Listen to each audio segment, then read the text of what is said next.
Assalamualaikum warahmatullahi wabarakatuh. Kami dari kelompok 3 ingin mempresentasikan hasil diskusi kami mengenai kerangka dasar penyusunan dan penyajian laporan keuangan. Yang beranggotakan yang pertama, Fania Almira, NPM 2001020006. Yang kedua, Regita Elinisa, NPM 2001020009. Yang ketiga, Lina Maulani, NPM 2001020015. Yang keempat, Afla Azahra Putri, NPM 2001020019. Dan yang terakhir, Eva Nursabani, NPM 2101020040. Di sini ada dua pembahasan. Yang pertama mengenai kerangka dasar penyusunan dan penyajian laporan keuangan syariah atau PSAK, dan yang kedua ada konsep dasar akuntansi menurut AAOIV dan pemikir Islam. Langsung saja kita bahas mengenai kerangka dasar penyusunan dan penyajian laporan keuangan syariah atau PSAK. Sebelumnya, perkenalkan saya Afla Azahra Putri dengan NPM 2001020019 ingin membahas mengenai yang pertama, tujuan kerangka dasar, yang kedua, pemakai dan kebutuhan informasi, yang ketiga, paradigma transaksi syariah, dan yang terakhir, asas transaksi syariah. Tujuan dari kerangka dasar. Kerangka dasar ini menyajikan konsep yang mendasari penyusunan dan penyajian laporan keuangan bagi para penggunanya. Kerangka ini berlaku untuk semua jenis transaksi syariah yang dilaporkan oleh entitas syariah maupun entitas konvensional, baik sektor publik maupun sektor swasta.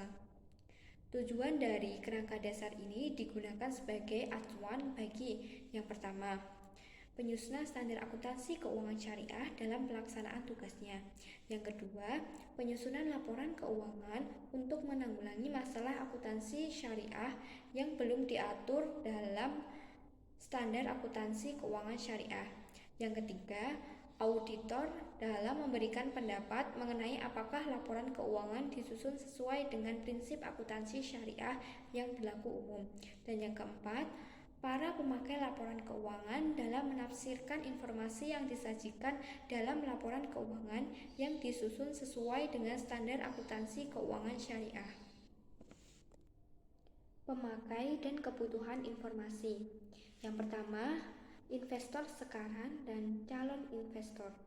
Hal ini karena mereka harus memutuskan apakah akan membeli, menahan atau menjual investasi atau penerimaan dividen. Yang kedua, pemilik dana QORS untuk mengetahui apakah dana QORS dapat dibayar pada saat jatuh tempo.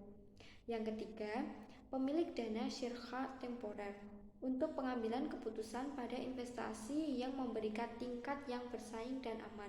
Yang keempat, pemilik dana titipan untuk memastikan bahwa titipan dana dapat diambil setiap saat.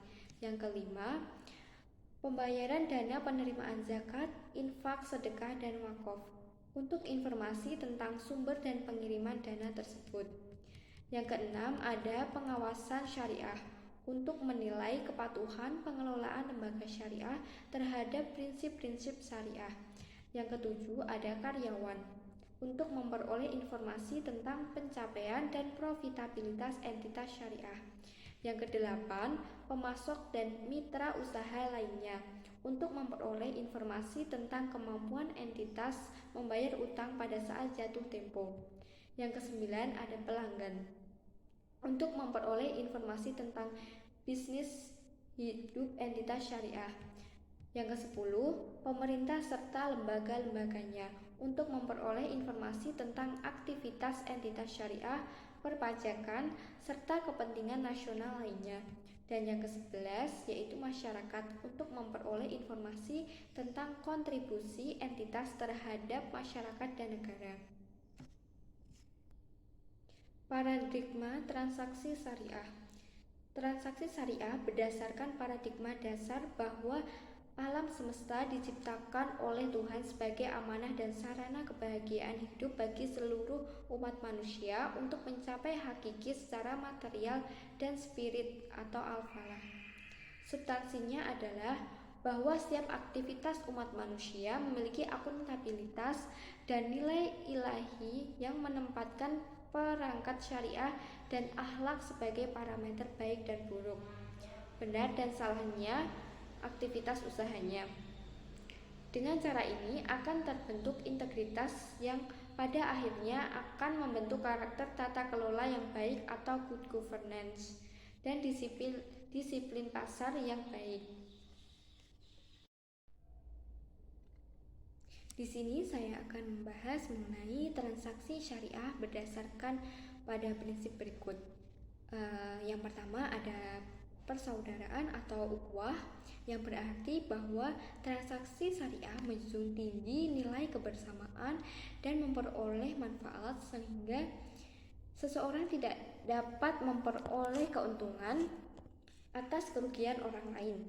Prinsip ini didasarkan atas prinsip saling mengenal, saling memahami, saling membantu, saling menjamin, saling bersinergi, dan saling beranaliansi. Yang kedua, keadilan atau adalah, yang berarti selalu menempatkan sesuatu hanya pada yang berhak dan sesuai dengan posisinya. Realisasi prinsip-prinsip ini dalam aturan-aturan muamalah adalah larangan-larangan berikut ini. Yang pertama, riba atau bunga. Dalam segala bentuk dan jenis, baik riba nasiah atau fal, riba penerapan sebagai tambahan pada pokok-pokok yang dipersyaratkan dalam transaksi pinjam-meminjam serta derivasinya dan transaksi tidak tunai lainnya, atau transaksi antar barang termasuk pertukaran uang secara tunai maupun tangguh dan yang tidak sejenis secara tidak tunai. Yang kedua ada kezaliman, baik terhadap diri sendiri, orang lain, atau lingkungan. Diterjemahkan kezaliman sesuatu tidak sesuai ukuran, kuantitas, dan temponya, mengambil sesuatu bukan haknya, dan memperlakukan sesuatu tidak sesuai dengan tempat atau posisinya. Yang ketiga, judi atau dengan spekulatif dan tidak pencapaian produktivitas atau masyir. Yang keempat, unsur ketidakjelasan, manipulasi, dan eksploitasi. Informasi serta tidak adanya kepastian pelaksanaan akad seperti ketidakpastian objek akad, tidak ada kepastian kualitas, kuantitas, harga objek akad, dan eksploitasi salah satu pihak tidak memager isi perjanjian atau gharar. Yang kelima, haram atau segala unsur yang dilarang tegas dalam Al-Quran dan Sunnah, baik dalam barang jasa ataupun aktivitas operasional terkait.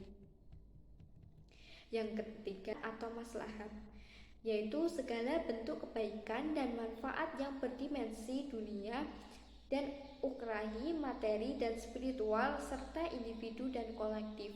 Kemaslahatan harus memenuhi dua unsur, yaitu halal atau patuh terhadap ketentuan syariah dan thayyib atau membawa kebaikan dan manfaat.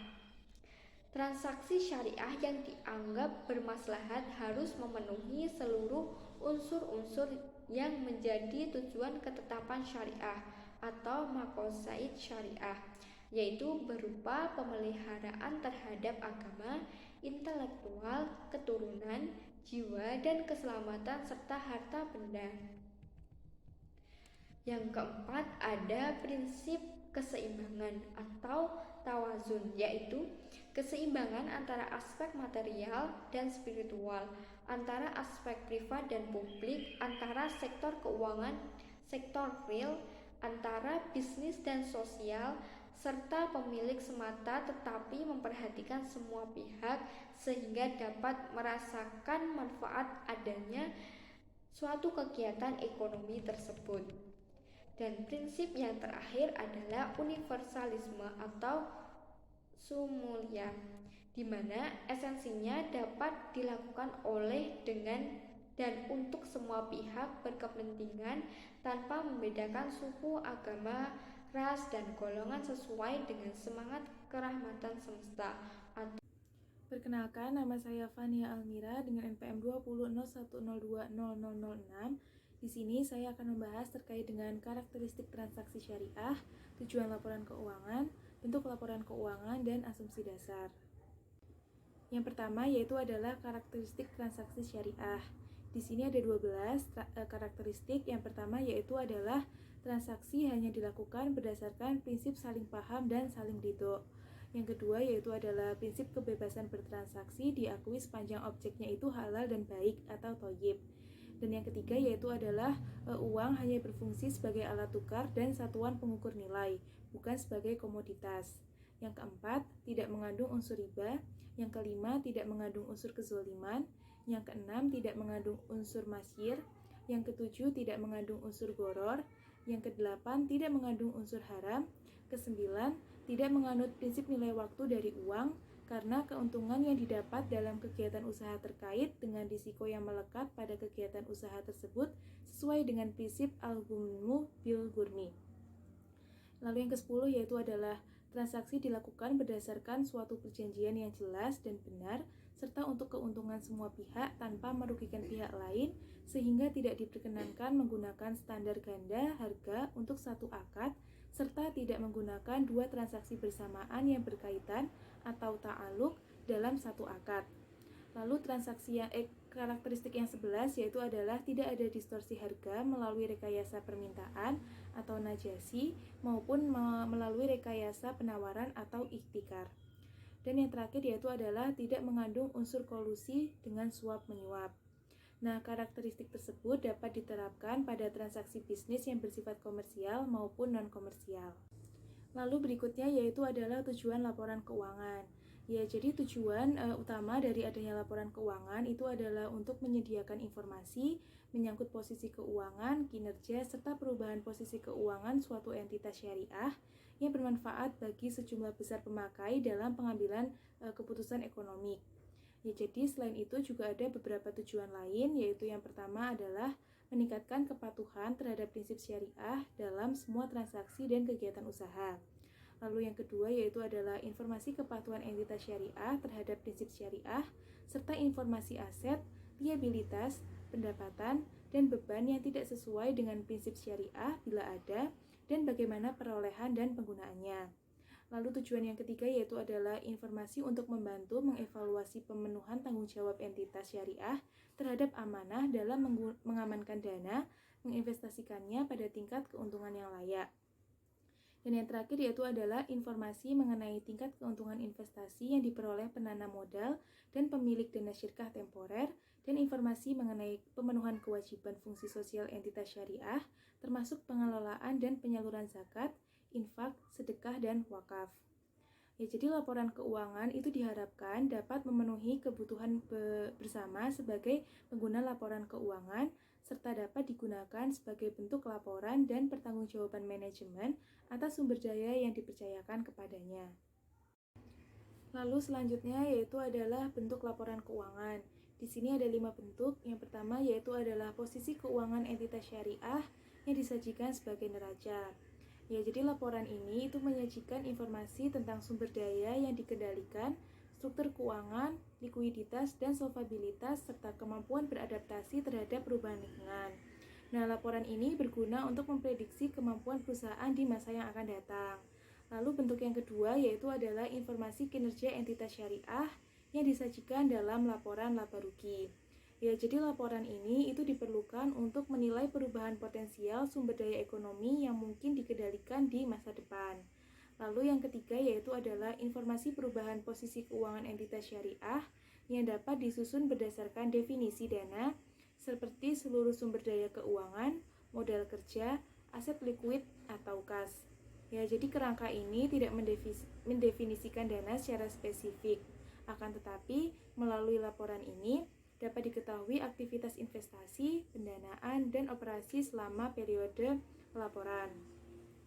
Lalu bentuk yang keempat yaitu adalah informasi lain seperti laporan penjelasan tentang pemenuhan fungsi sosial entitas syariah. Merupakan informasi yang tidak diatur secara khusus tetapi relevan bagi pengambilan keputusan sebagian besar pengguna laporan keuangan. Dan bentuk yang terakhir yaitu adalah catatan dan skedul tambahan. Merupakan penampung dari informasi tambahan yang relevan termasuk pengungkapan tentang risiko dan ketidakpastian yang memengaruhi entitas. Pembahasan yang selanjutnya yaitu adalah asumsi dasar. Di sini ada dua. Yang pertama yaitu adalah dasar akrual. Ya, jadi laporan keuangan itu disajikan atas dasar akrual. Maksudnya yaitu adalah bahwa pengaruh transaksi dan peristiwa lain itu akan diakui pada saat kejadian, bukan pada saat kas atau setara kas itu diterima atau dibayar. Dan lalu diungkapkan dalam catatan akuntansi serta dilaporkan dalam laporan keuangan pada periode yang bersangkutan. Nah, laporan yang disusun atas dasar akrual ini memberikan informasi kepada pemakai itu tidak hanya transaksi masa lalu yang melibatkan penerimaan dan pembayaran kas, tetapi juga kewajiban pembayaran kas di masa depan serta sumber dana yang merepresentasikan kas yang akan diterima di masa depan. Namun, dalam perhitungan pendapatan untuk tujuan pembagian hasil usaha menggunakan dasar kas. Nah, hal ini itu disebabkan bahwa prinsip pembagian hasil usaha berdasarkan bagi hasil, pendapatan, atau hasil yang dimaksud adalah keuntungan bruto. Lalu, asumsi yang kedua yaitu adalah kelangsungan usaha. Ya, jadi laporan keuangan itu biasanya disusun atas dasar asumsi kelangsungan usaha entitas syariah yang akan melanjutkan usahanya di masa depan. Oleh karena itu, entitas syariah itu diasumsikan tidak bermaksud atau berkeinginan untuk melikuidasi atau mengurangi secara material skala usahanya. Jika maksud atau keinginan tersebut timbul, maka laporan keuangan itu mungkin harus disusun dengan dasar yang berbeda dan dasar yang digunakan harus diungkapkan. Kenalkan, saya Regita Elianisa dengan NPM 20.0102.0009. Di sini saya akan melanjutkan subbab selanjutnya yaitu terkait karakteristik kualitatif laporan keuangan, kendala informasi yang relevan dan andal, unsur-unsur laporan keuangan, pengukuran unsur laporan keuangan, serta laporan keuangan entitas, bank, asuransi, dan amil syariah. Nah, karakteristik kualitatif laporan keuangan ini merupakan ciri khas yang membuat informasi dalam laporan keuangan berguna bagi pemakai. Terdapat 4 karakteristik kualitatif pokok yaitu dapat dipahami, relevan, keandalan, dan dapat diperbandingkan. Nah, yang pertama dapat dipahami. Ini berarti kualitas penting informasi yang ditampung dalam laporan keuangan adalah kemudahannya untuk segera dapat dipahami oleh pemakai. Maksudnya adalah pemakai diasumsikan memiliki pengetahuan yang memadai tentang aktivitas ekonomi dan bisnis, akuntansi, serta kemauan untuk mempelajari informasi dengan ketekunan yang wajar. Namun demikian, informasi kompleks yang seharusnya dimasukkan dalam laporan keuangan tidak dapat dikeluarkan hanya atas dasar pertimbangan bahwa informasi tersebut terlalu sulit untuk dapat dipahami oleh pemakai tertentu. Nah, yang kedua, relevan. Agar bermanfaat informasi, maka informasi tersebut harus relevan untuk memenuhi kebutuhan pemakai dalam proses pengambilan keputusan. Informasi memiliki kualitas relevan kalau dapat mempengaruhi keputusan ekonomi pemakai dengan membantu mereka mengevaluasi peristiwa masa lalu, masa kini, atau masa depan serta menegaskan atau mengoreksi hasil evaluasi mereka di masa lalu. Relevan berarti juga harus berguna untuk peramalan dan penegasan atas transaksi yang berkaitan satu sama lain. Relevan juga dipengaruhi oleh hakikat dan tingkat materialitasnya. Tingkat materialitas ditentukan berdasarkan pengaruh kelalaian atau ambang batas terhadap keputusan ekonomi pemakai yang diambil atas dasar laporan keuangan. Oleh karena itu, materialitas dipengaruhi oleh besarnya kesalahan dalam mencantumkan atau pencatatan. Sementara itu, dasar penerapan dalam bagi hasil harus mencerminkan jumlah yang sebenarnya tanpa mempertimbangkan konsep materialitas. Nah, yang ketiga, keandalan. Andal diartikan sebagai bebas dari pengertian yang menyesatkan, kesalahan material, dan dapat diandalkan pemakainya sebagai penyajian yang tulus atau jujur. Dari yang seharusnya disajikan atau yang secara wajar diharapkan dapat disajikan. Informasi mungkin relevan, tetapi jika hakikat atau penyajiannya tidak dapat diandalkan, maka penggunaan informasi tersebut secara potensial dapat menyesatkan.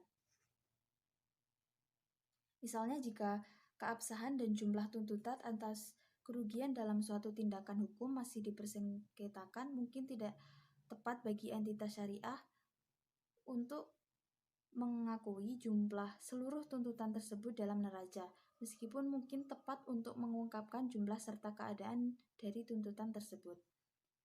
Nah, agar dapat diandalkan, maka informasi harus memenuhi hal-hal sebagai berikut, yaitu menggambarkan dengan jujur transaksi serta peristiwa lainnya yang seharusnya disajikan atau yang secara wajar dapat diharapkan untuk disajikan. Yang kedua, dicatat dan disajikan sesuai dengan substansi dan realitas ekonomi yang sesuai dengan prinsip syariah dan bukan hanya bentuk hukumnya. Dan yang ketiga, harus diarahkan untuk kebutuhan umum pemakai dan bukan pihak tertentu saja. Yang keempat, didasarkan pada pertimbangan yang sehat dalam hal menghadapi ketidakpastian peristiwa dan keadaan tertentu. Dan yang kelima, lengkap dalam batasan materialitas dan biaya. Yang keempat, dapat dibandingkan. Pemakai harus dapat membandingkan laporan keuangan entitas syariah antar periode, mengidentifikasi kecenderungan, posisi, dan kinerja keuangan. Pemakai juga harus dapat membandingkan laporan keuangan antar entitas syariah untuk mengevaluasi posisi keuangan, kinerja, serta perubahan posisi keuangan secara relatif. Oleh karena itu, perbandingan berupa pengukuran dan penyajian dampak keuangan dari transaksi dan peristiwa lain yang serupa harus dilakukan secara konsisten untuk entitas syariah tersebut, antar periode entitas syariah yang sama, untuk entitas syariah yang berbeda maupun dengan entitas lain. Nah, yang selanjutnya, kendala informasi yang relevan dan andal terdapat dalam dua hal, yaitu yang pertama, tepat waktu. Jika terdapat penundaan yang tidak semestinya dalam pelaporan, maka informasi yang dihasilkan akan kehilangan relevansinya. Manajemen mungkin perlu menyeimbangkan manfaat relatif antara pelaporan tepat waktu dan ketentuan informasi andal. Dalam usaha mencapai keseimbangan antara relevansi dan keandalan, kebutuhan pengambil keputusan merupakan pertimbangan yang sangat diperlukan. Dan yang kedua, keseimbangan antara biaya dan manfaat. Keseimbangan antara biaya dan manfaat lebih merupakan suatu kendala yang dapat terjadi dari suatu karakteristik kualitatif. Manfaat yang dihasilkan informasi seharusnya melebihi biaya penyusunannya. Namun demikian, secara substansi, evaluasi biaya dan manfaat merupakan suatu proses pertimbangan. Biaya tidak harus dipikul oleh mereka yang menikmati manfaat. Manfaat mungkin juga dinikmati oleh pemakai lain di samping oleh mereka yang menjadi tujuan penyampaian informasi. Nah, yang selanjutnya, unsur-unsur laporan keuangan. Sesuai karakteristik, laporan keuangan entitas syariah itu dibagi menjadi 3 komponen.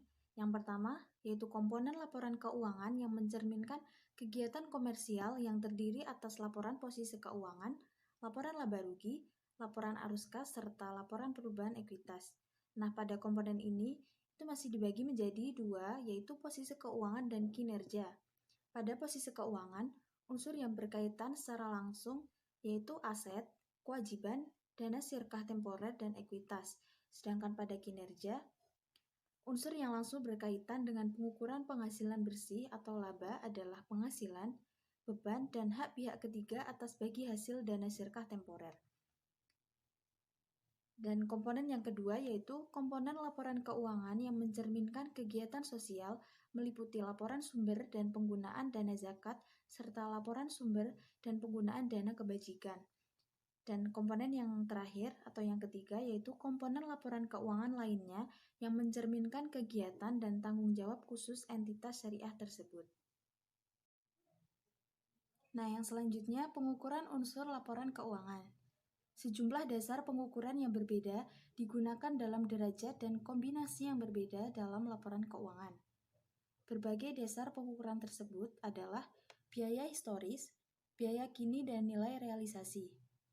Nah, pada biaya historis ini, aset dicatat sebesar pengeluaran kas atau setara kas yang dibayar sebesar nilai wajar dari imbalan yang diberikan untuk memperoleh aset tersebut pada saat perolehan. kewajiban dicatat sebesar jumlah yang diterima sebagai penukar dari kewajiban, atau dalam keadaan tertentu misalnya pajak penghasilan, dan dalam jumlah kas atau setara kas yang diharapkan akan dibayarkan untuk memenuhi kewajiban dalam pelaksanaan usaha yang normal. Dasar ini adalah dasar pengukuran yang lazim digunakan entitas syariah dalam penyusunan laporan keuangan. Dan pada biaya kini, aset dinilai dalam jumlah kas atau setara kas yang seharusnya dibayar bila aset yang sama atau setara aset diperoleh sekarang. Kewajiban dinyatakan dalam jumlah kas atau setara kas yang tidak didiskontokan yang mungkin akan diperlukan untuk menyelesaikan kewajiban sekarang. Dan pada nilai realisasi, ini aset dinyatakan dalam jumlah kas atau setara kas yang dapat diperoleh sekarang dengan menjual aset dalam pelepasan normal.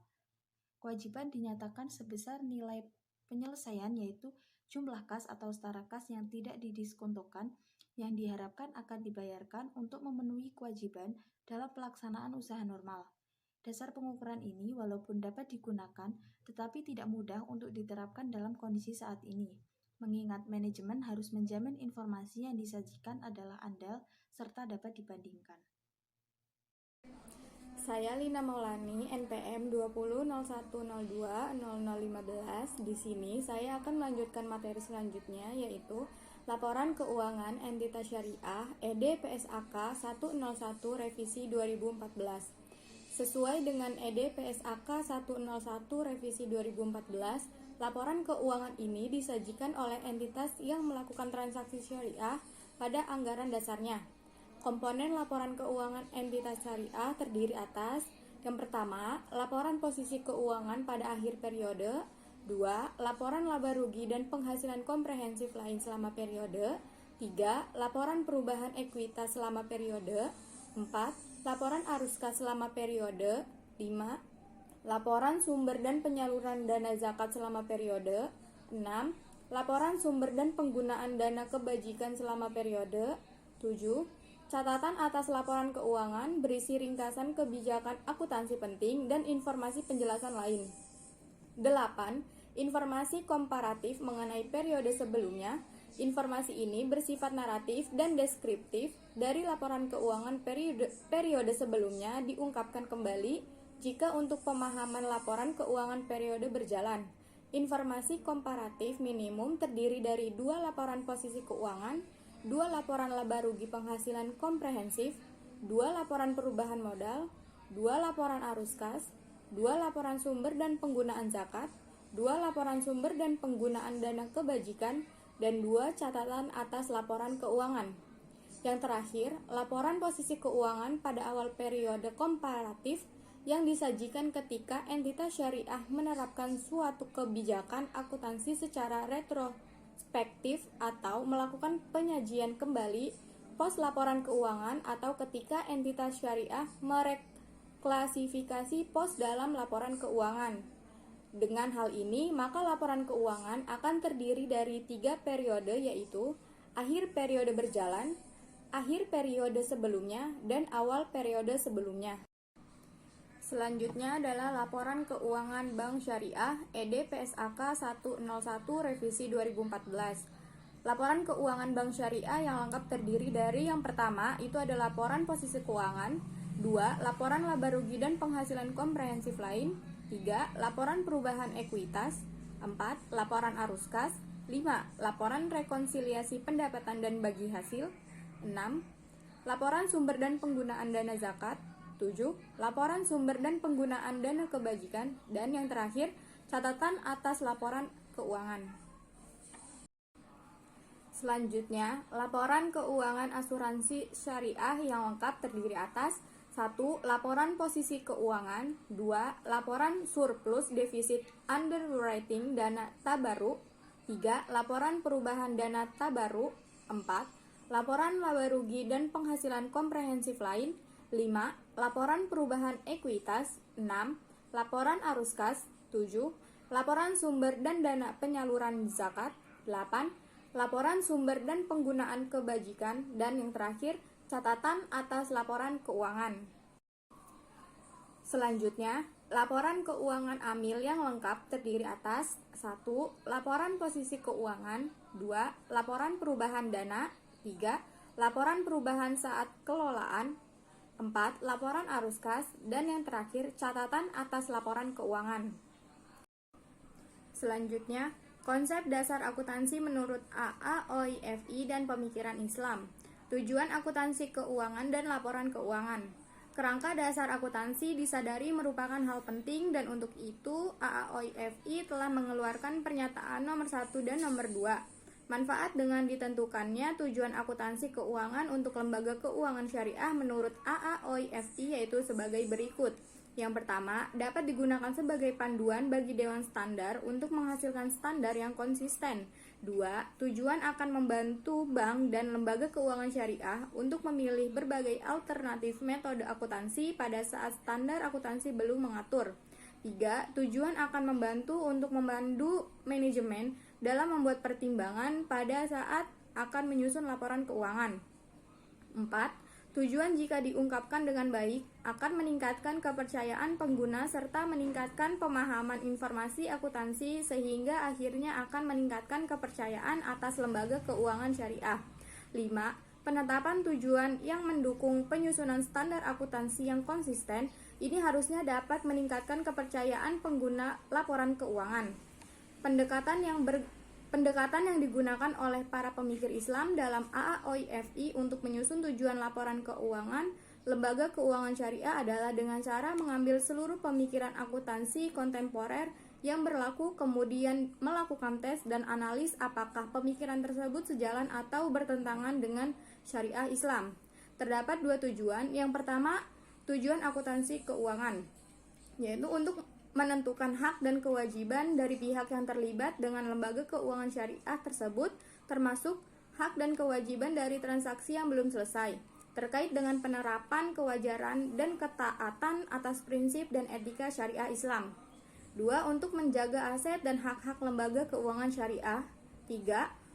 Untuk meningkatkan kemampuan manajerial dan produktivitas dari lembaga keuangan syariah. 4.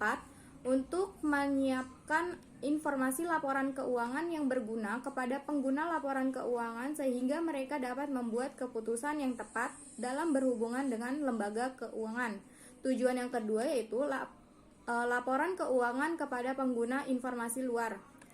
Yang pertama, memberikan informasi tentang kepatuhan lembaga keuangan syariah terhadap syariah Islam, termasuk informasi tentang pemisahan antara pendapatan dan pengeluaran yang boleh dan tidak menurut syariah Islam.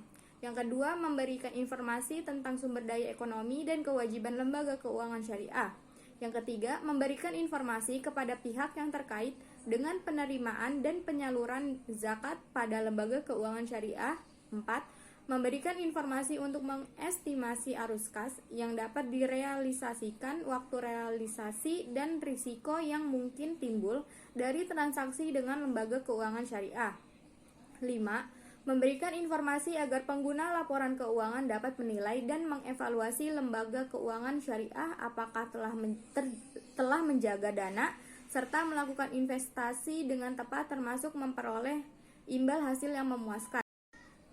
Selanjutnya itu pemakai dan kebutuhan informasi. Pemakai laporan keuangan menurut AAOIFI antara lain sebagai berikut. Yang pertama itu pemegang saham, kedua pemegang investasi, ketiga pemilik dana atau bagi deposan bank, 4. Pemilik dana tabungan, 5. Pihak yang melakukan transaksi bisnis, 6. Pengelola zakat, dan yang terakhir pihak yang mengatur. Selanjutnya, paradigma, asas, dan karakteristik transaksi syariah. Paradigma, asas, dan karakteristik transaksi syariah tidak dapat dipisahkan dari ekonomi Islam, karena ekonomi Islam merupakan pelaksanaan syariah Islam dalam konteks muamalah. Hal ini menunjukkan bahwa transaksi syariah seharusnya didasarkan atas prinsip dasar ekonomi Islam yang dilaksanakan dalam rangka mencapai tujuan syariah. Prinsip dasar dalam ekonomi Islam menurut Ibnu Al-Arabi adalah sebagai berikut. Yang pertama, tidak boleh adanya bunga dan perdagangan tersebut adalah halal. 2. Tidak boleh dilakukan secara tidak adil. 3. Tidak boleh memasukkan hal-hal yang belum pasti atau keadaan yang tidak jelas. Dan yang terakhir, harus mempertimbangkan al-maqasid dan al-masalih, di mana al-maqasid adalah tujuan harus selalu disesuaikan dengan tuntutan Islam, sedangkan al-masalih adalah kesejahteraan atau perbaikan di muka bumi. Baik, di sini saya akan melanjutkan presentasi. Dengan nama saya Evanur Syahbani dengan NPM 2101020040. Saya akan mempresentasikan bentuk laporan keuangan, syarat kualitatif laporan keuangan menurut AAOIV, perdebatan para pemikir mengenai kerangka akuntansi, beberapa pemikir untuk masa yang ke depan. Di dalam bentuk laporan keuangan yang dipinta oleh AAOIV sendiri dalam perbankan syariah ada beberapa macamnya, yaitu bentuk laporan keuangan posisi keuangan, laporan laba rugi, laporan perubahan ekuitas atau laporan perubahan saldo laba, laporan arus kas, laporan perubahan investasi yang dibatasi oleh ekuivalen, laporan sumber dan penggunaan dana zakat serta dana sumbangan, laporan sumber penggunaan dana Qorood Hasan. Yang selanjutnya, syarat kualitatif laporan keuangan menurut AAOIV. Di dalam syarat kualitatif laporan keuangan terdapat 5 item, yaitu relevan, dapat diandalkan, dapat dibandingkan, konsisten, dan dapat dimengerti. Dalam relevan sendiri, laporan keuangan harus memiliki nilai prediksi dan nilai umpan balik yang dapat disajikan tepat waktu, baik untuk laporan intern maupun laporan tahunan. Dan juga dapat diandalkan, diharuskan memiliki keakuratan secara absolut dengan penyajian wajar, objektif, dan netral sesuai dengan perintah Allah. Selanjutnya, dapat dibandingkan. Informasi keuangan dapat dibandingkan antara lembaga keuangan syariah dan di antara dua periode akuntansi berbeda di lembaga yang sama. Konsisten, metode yang digunakan dalam perhitungan dan pengungkapan sama untuk dua periode penyajian laporan keuangan. Yang terakhir, dapat dimengerti itu sendiri. Informasi yang disajikan dapat dimengerti dan mudah bagi rata-rata pengguna laporan keuangan. Perdebatan para pemikir akuntansi mengenai kerangka akuntansi. Di sini memunculkan beberapa perdebatan antara yang setuju dan tidak setuju. Di dalam entitas unit akuntansi diartikan bahwa setiap perusahaan adalah salah satu akuntansi yang terpisah dan harus dibedakan dengan pemilik atau perusahaan lainnya. Ada yang berpikiran setuju, Adnan dan Grafikin, Abdul Rahman, dan ada juga yang tidak setuju. Di sini yang menyampaikan tidak setuju bahwa perusahaan adalah suatu bentuk entitas hukum yang tidak dapat dipisahkan dengan pemiliknya, terutama berkaitan dengan utang. Dan di sini juga ada yang setuju, berpendapat bahwa dalam Islam ada juga konsep akuntansi yang harus terpisah dari unit akuntansi, contohnya Baitul Ma'al. Yang selanjutnya ada kegiatan usaha yang berkelanjutan, mengasumsikan bahwa perusahaan akan harus berlanjut di masa yang akan datang. Ada juga yang berpendapat setuju, yaitu menerima konsep ini dengan alasan bahwa perjanjian tentang mudharabah secara formal memiliki waktu tertentu yang akan berlanjut di masa yang akan datang. Dan jika yang tidak setuju, beralasan bahwa semua makhluk hidup adalah fana dan hanya Allah Subhanahu wa Ta'ala yang terus hidup selamanya. Masih mengenai perdebatan para pemikir akuntansi, Di sini sendiri ada periodisasi yang merupakan konsep di mana adanya perubahan atas kekayaan perusahaan pada laporan keuangan harus dijelaskan secara periodik. Konsep ini diterima oleh AOIV dan para pemikir Islam. Yang selanjutnya ada satuan mata uang yang proses perhitungan dan komunikasi aktivitas dalam perusahaan hanya mencatat yang dapat dihitung dengan satuan mata uang, serta mengasumsikan daya beli uang tersebut adalah stabil. Di sini juga memunculkan suatu perdebatan antara yang setuju dan tidak setuju. Yang setuju sendiri menerima konsep ini berdasarkan hasil pertemuan The Islamic Fiqh Academy di Kuwait pada bulan Desember 1998 dengan menyatakan bahwa utang seharusnya dinilai pada uang tanpa melihat perubahan nilai uangnya. Dan di sini ada yang tidak setuju.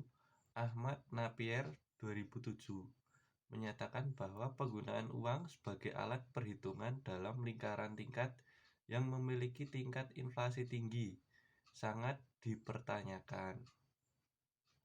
Yang selanjutnya ada konservatif, merupakan konsep yang digunakan oleh akuntan untuk melaporkan yang rendah untuk aset dan pendapatan serta nilai tinggi untuk kewajiban dan beban.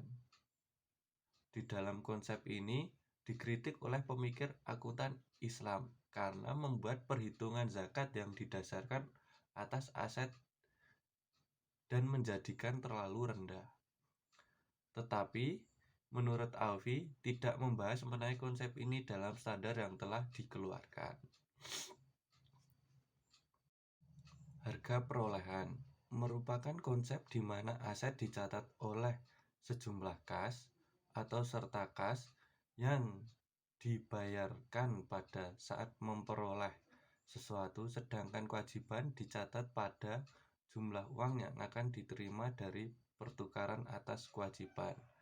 Di sini menimbulkan beberapa pemikir akuntan Islam lebih memilih untuk menggunakan nilai sekarang dibandingkan harga perolehan. Sedangkan Mirza dan Beidon lebih memilih untuk menggunakan nilai sekarang sebagai tambahan informasi dari harga perolehan dengan alasan harga pasar saat ini. Penandingan antara pendapat dan beban atau matching merupakan konsep di mana pendapat diakui pada suatu periode tertentu sesuai prinsip pengakuan pendapatan secara bersamaan dengan pengakuan yang bebas. Di sini juga masih menimbulkan perdebatan.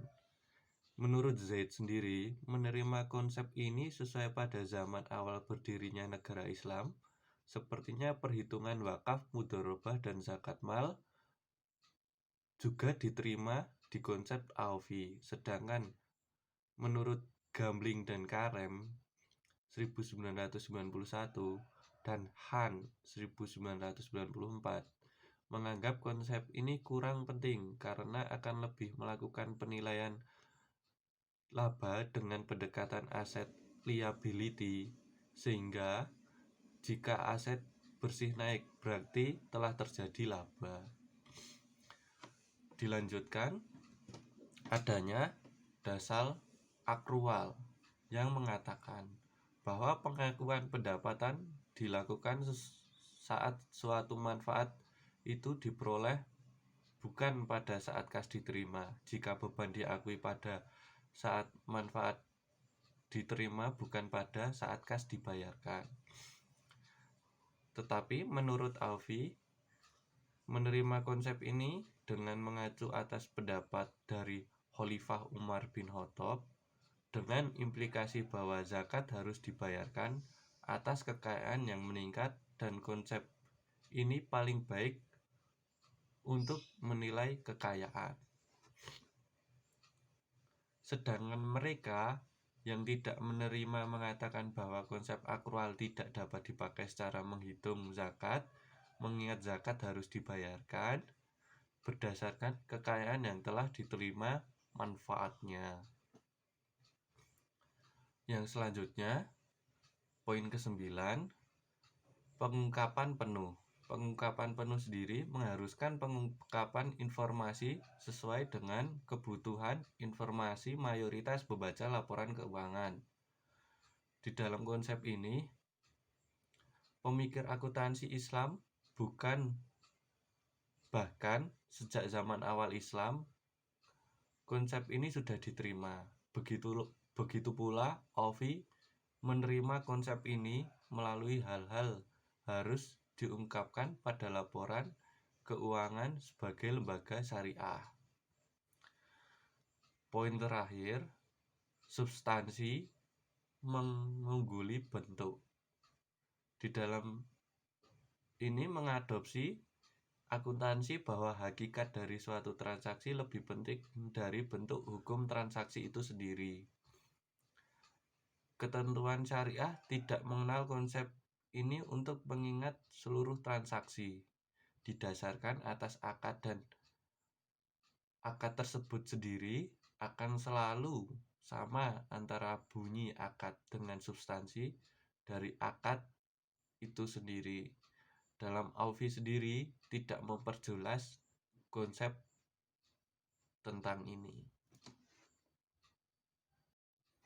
Selanjutnya, ada beberapa pemikir ke depan yang memiliki konsep-konsep sebagai pemikir akuntansi Islam mengusulkan terobosan pemikir yang agak berbeda. Ya, ini ada dua, yaitu neraca yang menggunakan nilai saat ini dan neraca nilai tambahan sebagai pengganti laporan laba atau sebagai laporan tambahan atas neraca dan laporan laba rugi. Di dalam neraca, untuk mengatasi kelemahan dari historical cost yang kurang cocok dengan pola perhitungan zakat yang mengharuskan perhitungan kekayaan dengan nilai sekarang, alasan lain untuk mempermudah penggunaan laporan dalam pengambilan keputusan. Di dalam laporan nilai tambah, di sini menerangkan bahwa sebagai laporan tambahan atau neraca dikembangkan dalam akuntansi sosial sebagai jawaban atas kelemahan akuntansi keuangan konvensional yang diusulkan dalam Value Added Statement Bedion dan Willett 1994 dan 2000. Ini ada Bedion dan Willett tahun 1994 dan 2000 yang mengusulkan format Value Added Statement. Dengan pemikir akuntansi Islam juga melakukan perubahan atas format Value Added Statement dengan mengeluarkan zakat yang awalnya dianggap sebagai charity dengan menyajikan secara khusus gross value added seperti contoh sebagai berikut. Yang pertama ada value added statement for the period ended dengan source, revenue, book in time, realization,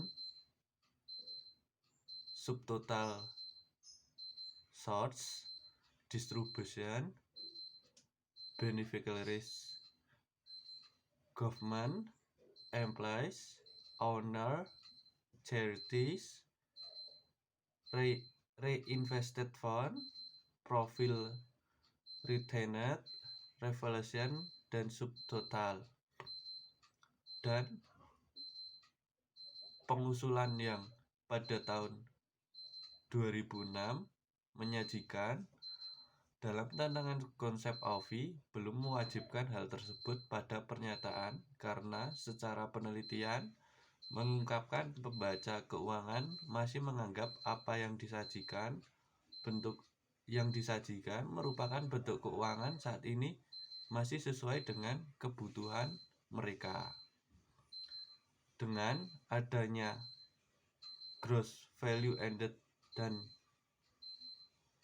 takziyah tu for ik asnaf yang memiliki net value dan adanya distribusi, di situ hanya ada suatu pembanding.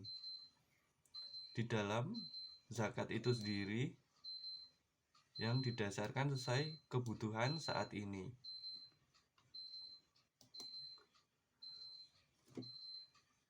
Sekian presentasi dari kelompok kami. Jika ada salah kata dan masih ada yang kurang dalam presentasi kami mohon maaf. Terima kasih. Wassalamualaikum warahmatullahi wabarakatuh.